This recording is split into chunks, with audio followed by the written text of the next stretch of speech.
प्रभादेवीच्या सिद्धिविनायक मंदिराच्या सुशोभीकरणाचं काम पुढील आठवड्यात करण्यात सुरू होत आहे। मुख्यमंत्री देवेंद्र फडणवीस आणि उपमुख्यमंत्री एकनाथ शिंदे यांच्या हस्ते कामाच्या पहिल्या टप्प्याचं भूमिपूजन होणार आहे। मुंबई शहरातलं प्रसिद्ध असलेलं सिद्धिविनायकाचं मंदिर आणि आता याच मंदिराचं सुशोभीकरण लवकरच होणार आहे। त्यासाठी मुंबई महानगरपालिकेने निविदा देखील काढलेली आहे। आपण जर पाहिलं तर हे सिद्धिविनायकाचं मंदिर आहे आणि हे मंदिराच्या बाहेरचा परिसर जर पाहिला तर नेहमीच गजबजलेला असतो। देशाच्या कानाकोपऱ्यातून जे भक्त आहेत ते बाप्पाच्या दर्शनासाठी येत असतात। मात्र आता भक्तांची संख्या ही दिवसेंदिवस वाढत असल्यामुळे मंदिराच्या परिसरामध्ये गर्दी मोठ्या प्रमाणात होते। त्यामुळे मंदिराचे ट्रस्टी जे आहेत त्यांनी देखील हा निर्णय घेतलेला आहे आणि मुंबई महापालिकेने निविदा देखील काढलेली पाहायला मिळते। सुशोभीकरणाचं काम जे आहे ते पहिल्या टप्प्याचं त्याचं उद्घाटन जे आहे भूमिपूजन ते मुख्यमंत्री देवेंद्र फडणवीस आणि उपमुख्यमंत्री एकनाथ शिंदे यांच्या हस्ते पुढच्याच आठवड्यात होणार असल्याची माहिती मिळालेली आहे। मात्र हा मंदिराचा जो परिसर आहे तो जर आपण पाहिला तर सिद्धिविनायक मंदिराचं प्रवेशद्वार असेल, मंदिराच्या आतील आणि बाहेरील भिंतींवर दगडी कोरीव काम करण्यात येईल। मंदिराच्या उत्तर बाजूचं जे छत आहे ते आणि मंदिराभोवतीची जी जमीन आहे त्यात विद्युत रोषणाई, प्लंबिंग अशा विविध कामांचा समावेश करण्यात आलेला आहे। आणि विशेष म्हणजे इथे जे भक्त येतात त्यांच्यासाठी पार्किंगची सुविधा देखील करण्यात येणार असल्याची माहिती मिळाली आहे। त्यामुळे लवकरच या मंदिराचं जे सुशोभीकरण आहे ते होणार आहे आणि या कामाला पुढच्या आठवड्यामध्ये सुरुवात देखील होणार आहे। मुख्यमंत्री आणि उपमुख्यमंत्री यांच्या हस्ते या कामाचं भूमिपूजन होणार आहे। त्यामुळे देशाच्या कानाकोपऱ्यातून येणाऱ्या भक्तांना सिद्धिविनायकाच्या मंदिरामध्ये आल्यावर आगळं वेगळं रूप बाप्पाचं पाहायला मिळेल। कॅमेरामॅन रोहनसह शिल्पा नरवडे, पुढारी न्यूज, मुंबई। देशातील सुप्रसिद्ध असलेलं मुंबई शहरातलं सिद्धिविनायक जे मंदिर आहे त्या मंदिराचं सुशोभीकरण करण्यात येणार आहे आणि तशी निविदा देखील मुंबई महानगरपालिकेकडून काढण्यात आलेली आहे। मात्र आता ह्या मंदिराचं सुशोभीकरण कशा पद्धतीचं असेल, कशा टप्प्यामध्ये हे काम केलं जाणार आहे ही देखील आपण माहिती घेणार आहोत।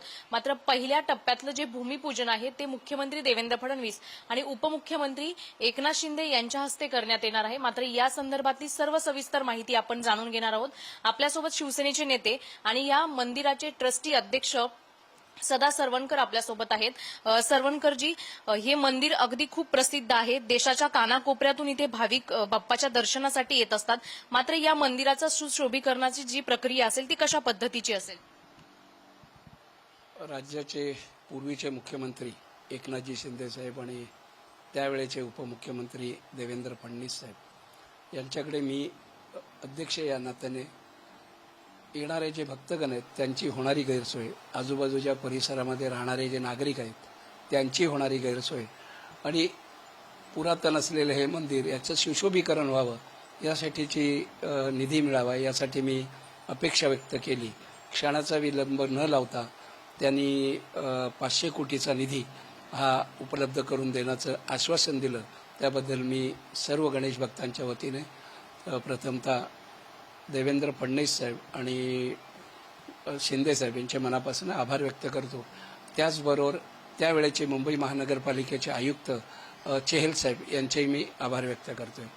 खरं पाहिलं तर हे अतिशय पुरातन आणि गणेश भक्तांच्या इच्छा पूर्ण करणारं असं हे देवस्थान आहे। याच्यामध्ये अनेक त्रुटी होत्या, अनेक अडचणी होत्या।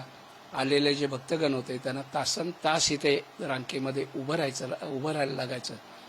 गैरसोयची ती वाढलेली गर्दी, लाखो भक्तगण हे या परिसरात मंगळवार, शनिवार, रविवार किंवा अंगारिकेला यायचे आणि त्यामुळे होणारी गैरसोय भक्तांची आणि आजूबाजूच्या परिसरात राहणाऱ्या नागरिकांची सुद्धा गैरसोय होती।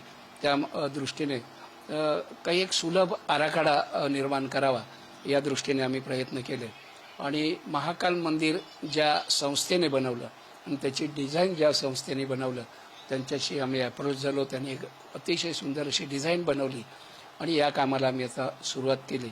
या कामात बऱ्याचशा प्रमाणात यश प्राप्त झालं। हे निव्वळ श्री गणरायाच्या आशीर्वादामुळे अशा प्रकारचा विश्वास आहे।